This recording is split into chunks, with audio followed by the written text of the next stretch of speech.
Today on Inside Utah Politics, a lesser-known political party, what the Justice Party stands for, how it's different, and its involvement here in Utah. A former capital city mayor and member of the party here to break it down. And housing prices soaring out of reach for many would-be buyers all across the country. How the Biden administration is trying to address the issue. Time now for Inside Utah Politics. Thanks so much for joining us. I'm Glenn Mills. It is time to go inside Utah politics. We do begin this morning with former Salt Lake City Mayor Rocky Anderson, here to discuss a party you may have never even heard about. Rocky, welcome back to the show. Good to have you. Great to be here with you, Glenn. Thank you. Justice Party, I've seen you talking a lot about it lately. That's why I wanted to bring you on the show. Tell us what it's all about. Well, the Justice Party is very unique. We're not really an electoral party per se, like the Green Party or the Libertarian Party. You'll never see the Justice Party continue to run in battleground states and what they call spoil the race. That is, split the votes so the very worst candidate ends up getting elected. We are about grassroots activism across the board. And almost every issue that we work so hard on, whether it's universal health care, campaign finance reform, cleaning up the corruption in our financial system, so many things that the American people generally, the majority of them, agree upon, but we've been deprived of by the two major parties. And I must add to that student debt, which has gotten totally out of hand in this country, and it's because of not only the Republicans, but Democrats like Joe Biden, who pushed in 2005 for the financial institutions the non-dischargeability and bankruptcy of student loan obligations. The party has some unique attributions that I want to dive into. One of those being, when people join this party or this movement, you don't expect them to push aside their previous political affiliations. That's absolutely. That's interesting. Talk about why. Well, because politics shouldn't be an us and them kind of thing. It shouldn't be like a team sport where you're going to stand by your team regardless. I mean, look at all these Republicans that are just holding their noses at how it's become the MAGA party. And it's changed entirely from the Republican Party that my parents belonged to, and when I used to argue politics with my father. So we tell people, you can join the Justice Party if you believe in what we stand for, which the majority of people in this country do, and if you want to keep pushing the major parties, you want to keep pushing for the kind of government that the majority of people in this country want. There is such an enormous gap between what the majority of people in the United States want of all party affiliations or no affiliation at all, and what we're getting from these two major parties. And the only way that we've seen major social progress in this country is not by electing the supposedly right people, but by people without partisanship dividing them, coming together at a grassroots level and pushing relentlessly. That's how we saw the anti-slavery movement, the labor movement, civil rights movement, the early environmental movement. That's how we saw so many great things come about in this country, because people at the grassroots level cared, and they let our elected officials know we're not going to stop until we see these kinds of changes. Okay, a couple of things here I want to dig into. One, arguing politics with your father. You know that's against the cardinal rule. We thought it was just a rite of growing up. I had the greatest dad in the world. We had healthy political discussions, and I think it's where I learned to be able to still really care for and like, in my father's case, really love the other person, even though we might have differences about political issues. And I must say, in his later years, I saw him become what I thought was a lot wiser when he realized that our involvements in, say, Central America in the 80s, and even before that, the war in Vietnam, that they were absolutely the wrong way to go. He was not one of these Republican, regardless of what they stand for or what they're doing kind of person. Well, I'm glad that was healthy, because we all know too well these days you can even divide families when it comes to politics. A second thing, you've talked about some of these issues that you advocate for as a party, but do you shy away from some of the more controversial ones? No, we don't. Okay, explain some of the more controversial issues. Well, I think one of the more controversial issues right now is probably the issue of choice. The fact is, 2/3 of the people in this country believe that women, working with their doctors, and hopefully whoever else that they care and love for and who are there to support them, that they can make the choice within reason, certainly during the first trimester, about abortion. 2/3 of this country support that. So what the Supreme Court's doing, they're just saying it's not there in the Constitution.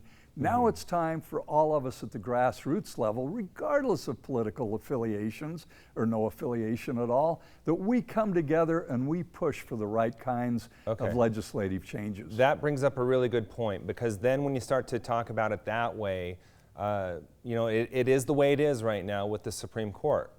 And when you start to look at chipping away at that, it seems like an overwhelming and daunting task. So how do you, as a grassroots effort, really make effective change in the United States when it comes to politics? Well, our view is that our nation is both a constitutional republic, but to get there, we are also a democracy. The people's will, that's in the preamble of our Constitution, we the people. It's from the people, and that's also in the Utah State Constitution. All the power of government comes from the people. And it doesn't mean we're going to vote on every issue, but when we push as a people, just look at the civil rights movement, look at the LGBTQ plus movement in this country and the great changes that have come about in a relatively short period of time. It really works when we come together and exercise our democracy to push for changes. And that's when the politicians listen. I read a great statement in a book called God's Politics, written by a minister. And he talks about all these guys go back to Washington, they stick their finger in their mouths and hold them up to see where the political winds are blowing. And he says that we're not going to get anywhere by trying to elect the right kind of wet-fingered politician.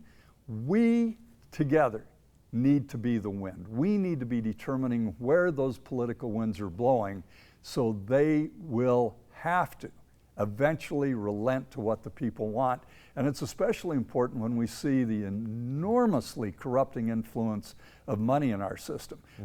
Everybody knows that drugs, pharmaceutical drugs in this country, are more expensive than anywhere else in the world because of the corrupting influence of money. The same thing with the lack of health care access for millions of people. Okay, we have about a minute left. I want to get into one thing real quick. This is not a certified, registered party in the state of Utah or anywhere in the United States right now, but could that potentially change? Absolutely. We were in 2012. In fact, I was on the ballot for the presidential election in about a dozen states. I was the nominee for the Progressive Party in the several up in Oregon, several parties around the country that already had ballot access. But again, being on the ballot, and we do want to do that because election time is a good time to get the word out about where these parties stand, and especially to address issues that neither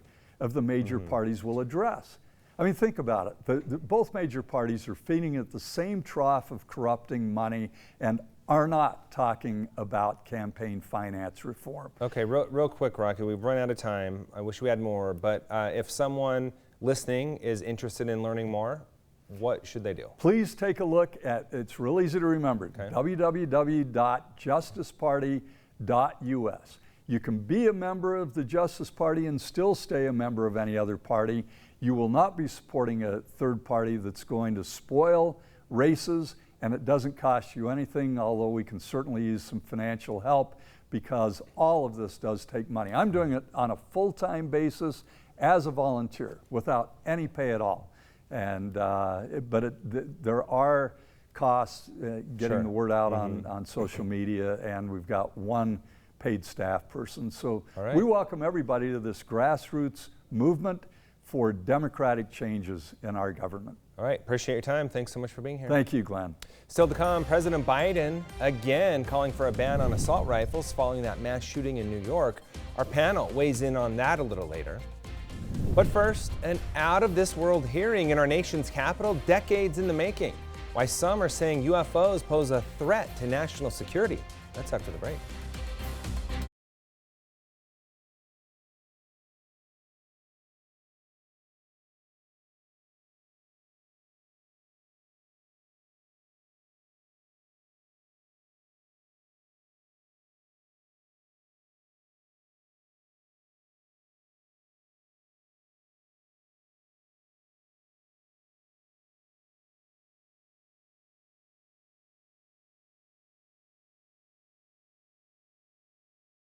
The government wants to help renters and homeowners with rising housing costs. The Biden administration announcing an affordable housing plan, which includes a number of new federal efforts. Hannah Brandt in Washington with the details. Housing costs keep getting higher, but the Biden administration says they have a plan to help bring them down. The way to bring costs down for families in a sustainable way is to make sure that there are more homes available. Bharat Ramamurthy with the National Economic Council tells me the new affordable housing plan aims to do that with new financing options and expanded access to certain tax credits and loans. Make it easier for developers to build new homes, finish those homes, and get them into the hands of people who really need them. National Housing Conference CEO David Dworkin applauds these steps. What the administration is doing is it's saying, so what are the federal levers that are going to make a difference? The plan also pressures local governments to change complicated zoning regulations and reforms existing housing programs. Streamline and simplify them in order to make the dollars we're currently appropriating go further. The president also wants Congress to pass legislation that tackles the issue of affordable housing. There are certain things that we can only do with Congress, and one of those things is to make some significant changes to our tax code. The Biden administration is pushing for lawmakers to expand the low-income housing tax credit and pass the Neighborhood Homes Investment Act. They have bipartisan support, and there's no reason why they couldn't be taken up on their own. But he cautions there is no magic wand for housing, so these efforts will take time. Regardless of when it happens, if we make this investment now, it will absolutely make a difference, and I think that's how we have to be thinking. In Washington, I'm Hannah Brandt.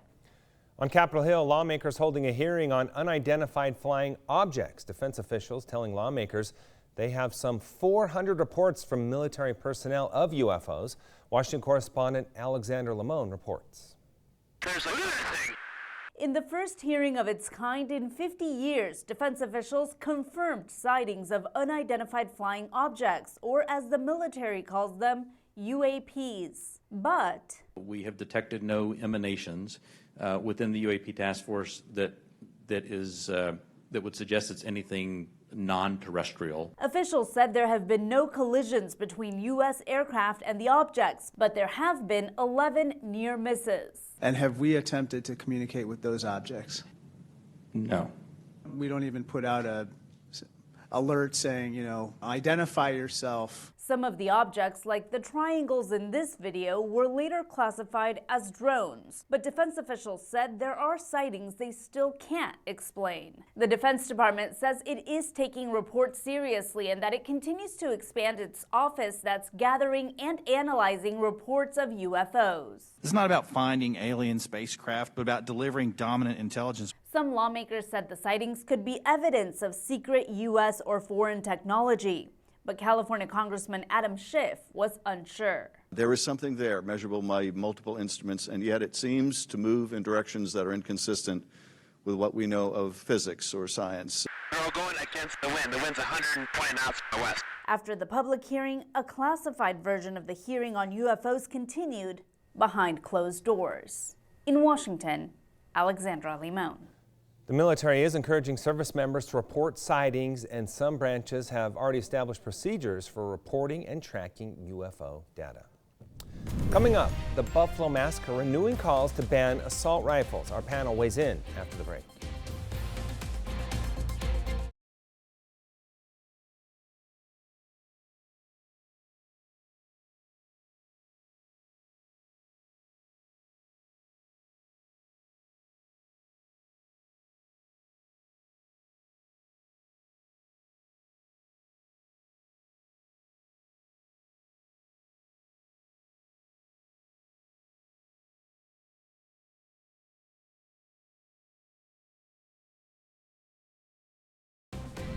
Time now to debate some of the big stories of the week with the Inside Utah Politics panel. This week we have State Representatives Corey Malloy and Andrew Stoddard. Gentlemen, great to have you on the show. Thanks so much for being here. Thank you. Thank you.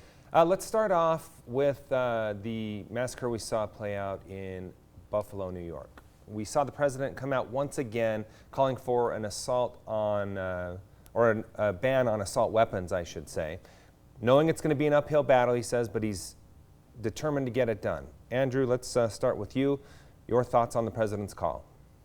Yeah, I think it's a great call. I do agree that it's an uphill battle, and I think we need to do something. You know, I don't know if a ban is the right answer, but I think there's obviously things we can do. The shooting in Buffalo showed us that we've got issues with guns that are purchased legally with people who have questionable backgrounds, and so I think something needs to be done. So when you put it that way, the red flag laws come to mind. Is that what you're talking about? You know, I think that's one thing that's shown to be very successful when used right. I think there's a lot of middle ground, and we just need to work to find it. Okay. Representative Malloy, your thoughts on the president's call? Well, I think it's a typical Biden administration call. You never want a terrible event like this to go wasted, and so every time these things happen, the gun ban control discussion comes right back out from the administration, and I think we need to look beyond gun control and look at some of the real problems.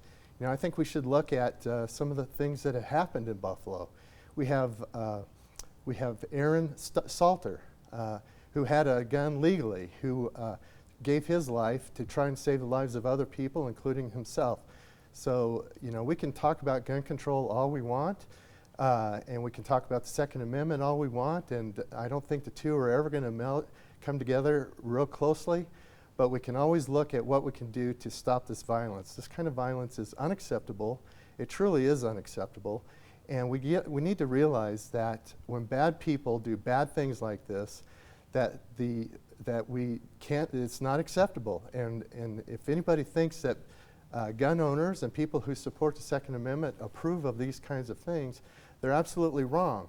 In fact, one of the things that is very, very important to understand is that the Second Amendment is one of the ways that we can protect ourselves. We can protect ourselves with self-defense. And that's a choice. People have a choice to either have a firearm or not have a firearm, and that's their choice. So, Representative, let me ask you this. You bring up the hero who stood up with a gun and fired a few shots, but he was badly outmanned, for lack of a better term, when you're talking about an AR versus a pistol.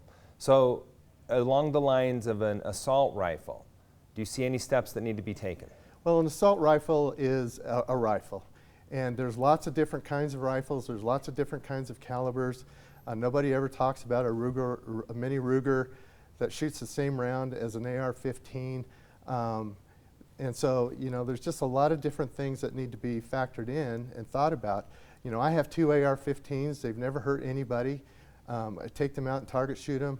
And certainly any firearm is going to hurt people if it's used in the hands of bad people. Mm-hmm. Representative Stoddard, that is an argument we hear often when we talk about this. What do you make of that? It's not the gun, it's the person.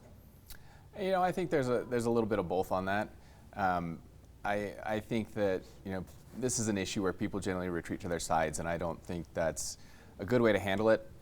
People get really frustrated, call for a ban. The other side says no restrictions, and then nothing gets done. And, you know, I think it's something we can look at, you know, access to weapons. You know, we regulate tobacco, drugs, alcohol so much. I think, you know, we've have hundreds of years of precedence of some sort of firearm restrictions being put in place, and I think we can start to look at more. Representative Malloy, what are some solutions when you talk about we do need to do something about this if it's not a weapons ban? Well, I think there's a lot of things that we can do, and I think you've seen legislators work on these things together. My good colleague here, Representative Stoddard, we have both worked together. I think we both see the violence. We really want to see an end of violence, but how do you do it in a way that protects people, stops the violence, and still maintains those rights that we all have as Americans? And so we've worked on things together. We've both done great bills that go in this direction. So for example, what are some of those bills? Well, we were, one of the bills that I did was the Safe Harbor bill. And I think Representative Stoddard even voted for that bill. And it's a great bill. It gives people an opportunity to voluntarily remove firearms from their home. If there's a situation where there's stress, there's a potential danger, and I think to remove them from their home and have law enforcement hold them for safe storage. With no questions asked, there's no requirement, they're not forced to do this, they do it voluntarily. But it gives people options. In that kind of scenario, if it were in my home, I would probably call on a trusted friend or family member to do that, which is also another good option. But the Safe Harbor law allows people to do that if they don't have those kind of options. Okay. In this case, highly unlikely that this suspect would have done that. Representative Stoddard, your thoughts on, you've already talked about some things that need to be done, but is a Safe Harbor issue enough, or does it need to go further? I mean, I think that's a great starting point, and as Representative Malloy mentioned, we have worked on gun violence bills together that have been productive and that, you know, have the data behind them to show that they do work. You know, this situation we're talking about, there were red flags in school, there were threats made. I think there was a lot there that should have stayed on a record to make sure that, you know, when this individual went to purchase a firearm, that they knew that this was going on. And, you know, I don't know where to draw the line on that or how to do it, but I think it's something we need to look at. Let's move into another issue from this incident, and that is radicalization. We've learned from documents that this suspect posted that he had a clear motive in carrying this out. Representative Malloy, what is causing the radicalization of younger Americans? Well, if I had the answers, I'd probably make a lot more money. I don't know, but I don't know the answers. I don't know that a lot of people know the answers, but it is a huge problem. And it's another one of those things, in my opinion, that you know, you can pretty much, you have the right to think what you want to think, and in most cases to say what you want to say, but when your rights are used to infringe upon the other people's rights, then those rights end. So we also need to remember that whatever caused this guy to this lunatic to do this action in Buffalo and other areas, that we don't always know exactly what's influenced him, but the final decision was his and his alone. And we need to remember that he's the criminal, he's the murderer, and that he needs to be responsible for those murders. And he needs to be held responsible. To start blaming everybody else, everything else, and find problems beyond his choice to make that terrible choice is something we need to also consider. Representative Stoddard, your thoughts on how, I said young people, but it goes beyond that even, but the radicalization here in the U.S. Yeah, and I think that's become a huge problem since, you know, we have all these internet boards and places where these ideas can get shared more openly. You know, this is an example of extremism that has unfortunately crept its way into the far-right belief system, and I think we need people to call it out when they see it. You know, this isn't something that we can let get mainstreamed. That's why it's good for us to have as many voices as possible. You know, we want to make sure that we have a political system that can be respectful, that can have good discourse. People can be passionate, but we want to make sure that we're a good marketplace of ideas so that the majority can support the good ones. And you know, I don't know the answer on how to make sure that we're not radicalizing these people, but it's something that we need to call out. Okay, I have about 30 seconds left. Representative Malloy, do you see any solutions that could be on the table here? I think we need to really work hard to find the solutions, and I think it starts with us individually. Okay. We need to really look inside, and we need to look at how we can appreciate everybody that we interact with. All right. Unfortunately, we've run out of time. We're going to have to leave it on that note. Gentlemen, thanks so much for being here. I hate to have this conversation, but here we are once again. Thanks for your time. Stay with us. We'll be right back with more Inside Utah Politics right after the break.